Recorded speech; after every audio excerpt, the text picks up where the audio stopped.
This long homestand continues. The ULM Warhawks out of the Sun Belt come to town to take on the third-ranked Arkansas Razorbacks. ULM is going to see Arkansas left-hander Colin Fisher this afternoon. Yeah, it's a big guy out on the mound, 6'3", 225. He's from about 200 miles away in Noble, Oklahoma. That ground ball hit Fisher. Rolls towards Aloy. He'll get it with a bare hand, but has no play. You talk about the returners. Off and running is Lunsford. Helfrich can't handle the pitch, and that's going to be an easy stolen base for Fisher's next pitch, grounded down the third base line, backhanded by Iredale. Nice throw, and it's collected by Kojal to get the out. So Kojal really in a crouch in the 2-2. Fisher gets the K. A wave and a miss from Blazer, and the inning ends. So the Warhawks get a hit. They strand a runner. Mom's always close. 1-1 to Davalon. That went, grazed the tip of his helmet. Doesn't have to hurt to count. Davalon will reach. Some of that contingency, wouldn't it? I will warn them they will not like the weather. There's a tapper up the third base side. Tough play for Haggard. Throwing on the run. Safe at first. Fayetteville beat it out. His 15th hit of the year. Close to being at 100%. Rips one into right for a base hit. Got an elevated pitch and spanks it out towards Garcia Jr. Davalon had to hold. He'll move up 90 feet, and the bases are full of Razorbacks on a hit batter and a pair of singles. And he's also reached base in 11 straight. That one's ripped to left field. Hit well. Blazer back, nearing the wall. Leaps up and makes a nice catch. Davalon will tag and score. A sac fly makes it 1-0 Razorbacks. Iredale got some topspin on that one. Eagers made a couple of nice pitches. Left that one up. Diggs will lift it to left. Blazer with room. Shy of the track. Sunglasses on. Catch made. The inning ends. Right. Good news.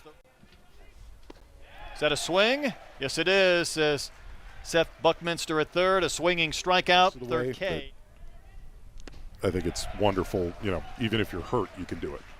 Well, Fisher gets the wave and a miss. So we had a couple of strikeouts in the first. Get on the mound is just a huge step forward for that, too. Kojal slices one in the air, left center field, well struck. This has a chance to go up on the berm and gone. That ended up being a no-doubter from Cam Kojal. Home run number 1 is a Razorback. It's a 2-0 Arkansas lead. It was up, it was out over the plate, caught too much, and Kojal caught a bit too much of it too, I'm sure, for Eagers like. It's a good point. Second base position's been a bit of a revolving door for the Warhawks. A one-pitch out as Fisher fields his position. Right, they were roommates. That's strike 3 over the inside corner. Is that a swing? Our plate umpire, Mark Wager, says it is. No appeal needed. So a perfect inning. The first two. Good point. The more he fades that. He's left a few up, however. And Aloy will spray it into right center field. He's going to take a wide turn. He's going to try for 2. Walker went down to his knees. Aloy in with the double. He's past big brother, or little brother, with the hit column into a double play. Could have easily been a tie. There's a chop at the first. Nice glove by Arzaberger to come up with that and keep it from bounding down into the corner. Better have good reflexes.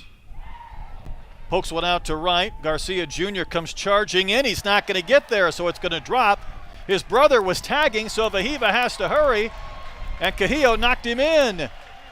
Had Aloy not scored on a single, his brother really would have been irritated. But the Razorbacks have a 3-0 lead. And now Dylan Carter is summoned out of the bullpen. And the local product might be a multi-inning pitcher as well here today. We'll find out. Yeah, another.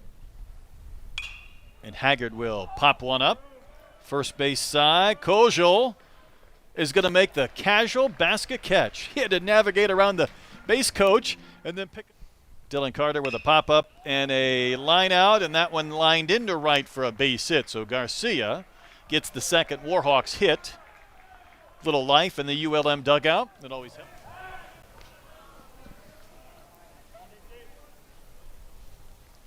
Kojal kept that tag on.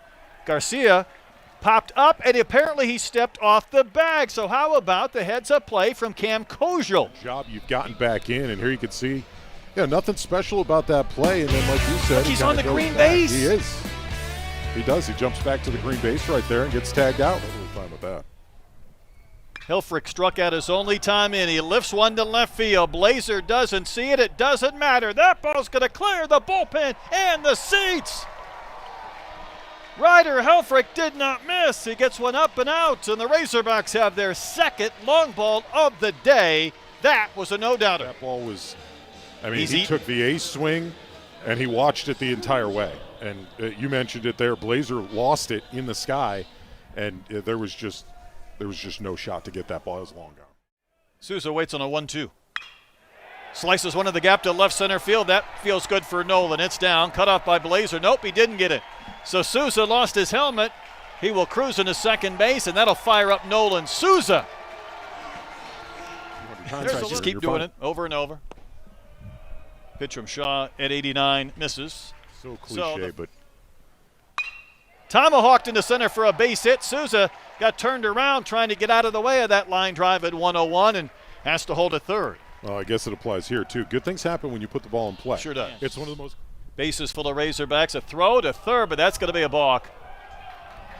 Shaw contorted his body just a bit. Haggard wasn't on the base. Haggard was as surprised as anybody in the building, not named Nolan Souza. RBIs. And that little chopper, I thought that might have been a foul ball, but it's called fair. The throw to first, gets by, and it rolls away, and a couple of runs are going to score. Aloy heads to second and barely got there with the dive. Cahillo was going to get an RBI in the little dribbler, but Haggard's throw was by Artsberger, and then the wheels continued in motion. Some of these pitchers, even though they're being efficient. Iredale just unloads on a baseball. How far will this one fly? It may go to the street. Way up there near the picnic tables. Brent Iredale knocked one into tomorrow. 428 feet. They're looking for when they come up to the plate, but the swing he put on that ball, I mean, he stiffened up that front leg, leaned back on the backside, got it up in the air, and he knew right off the bat that he had a chance to just admire it a little bit. Southern teams. I mean, Troy the other day went in and took care of Mississippi State at Duty Noble College, which you normally would until the next year. As Landry waves and misses. In fact, there's a few things you'd still like to keep working on. Ground ball to third, that might have been one of those ground balls that you could have turned for two. Iredale makes the play, throws out Aranda, freezes the runner at second. Now two gone. Might have to see if he can bring some stateside with him this year. Helfer can't locate the baseball, dribbles behind him, so that's another wild pitch in the inning, I would imagine. Early in the year. Wave and a miss by Johnson, so Carter gets the K to win the inning. Special years, it's hard to imagine that's been 30 years ago. That ball tagged into center for a base hit off the bat of Lunsford against Jimenez, a new pitcher on here in the sixth inning. Sandwich the Australian. Walker hits one hard up the middle, and Jimenez has been greeted by not one but two hits. That was a long time ago. 3-2 to Haggard is lined to shore, caught by Aloy.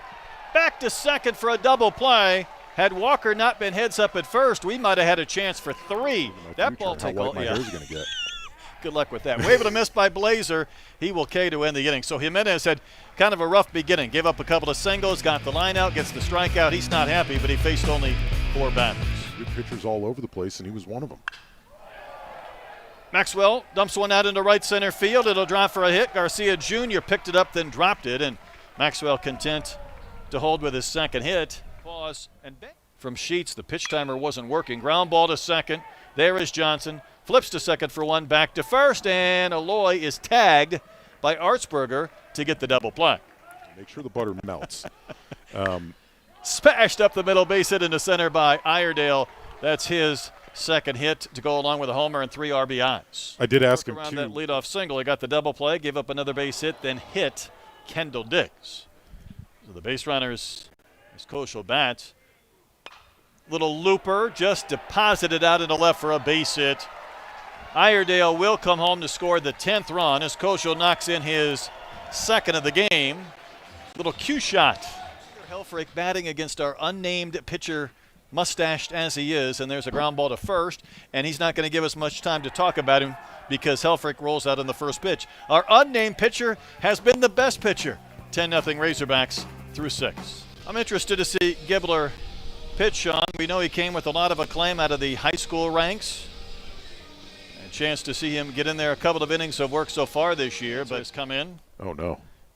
2-2 is cut and a missed. Garcia down on strikes. Related to Doug Minkiewicz or Ben Sheets, it would be even better. There's a ground ball up the middle, and it's into center for a base hit. Gibbler tried to get it, but that is the 5th hit for the Warhawks. All single. The 1-2 is cut on a missed. Helfrich has to locate the baseball. That's a strikeout. Couple of Ks for Gibbler. Warhawks down to their final strike, and the 1-2 hit in the air, rather well struck, left center field, back to the wall, and that ball's going to hit off the base of the fence. So Aranda's got a run-scoring double. Warhawks were down to their final strike, in danger of being run ruled, and now it's 10-1. Up in the bullpen, and now he's going to get a real warm-up out on the mound ahead of the next inning. That's strike 3. The inning ends, but the Warhawks continue the game. They soldier on. Arkansas got that 10-run lead, but they didn't maintain it. Ripped into right for a base hit, so Souza hit one 111 miles an hour into right for a hit. And certainly we know the abilities there. As Davalon hits a high chopper to the right side, Artsberger with a nice pick, then he throws it into left field. Instead of getting the force, Souza goes to third, and Arkansas 90 feet away from now getting the run rule after all that. There was a flash of lightning, I think, before Breton. Oh, goodness gracious. The Hawks 90 feet away from ending the game, but a lightning delay. Welcome to Baum-Walker Stadium. For the first time in 3 years, Arkansas dealing with a suspended game in the bottom of the 7th inning. Hawks lead UL Monroe 10-1. Couple of runners on base. An opportunity with the run to end this game before a pause in the 2-strike pitch. Ground ball to the second baseman Johnson. He will flip to first to retire Aloy, so they went ahead and they pitched to him. And now Maxwell will be walked. So Logan had a couple of singles, also a strikeout and a ground out. He'll be put on base, which would really love a strikeout here. And the payoff pitch, drilled to left field, hit a ton. When this one lands, the Razorbacks will have won 4-score at a massive grand slam from Kahio Aloy. An absolute no-doubter. And the Razorbacks, who loved the grand slams at midweek games a year ago, get an absolute monster home run to win this one. It took just a couple of minutes, and Kahio Aloy with the grand slam and his 5th home run of the season. And how about a 6 RBI game for Kahio? And my goodness, what a swing. A 3-2 hanger, and he did not miss. Trackman's not operating. Be curious to know just how far this one traveled. The exit velocity king, Kahio Aloy, hit one a mile. And I love Souza tagging at third base. That was kind of fun. Just in case the ballpark held it. That thing landed near the picnic tables.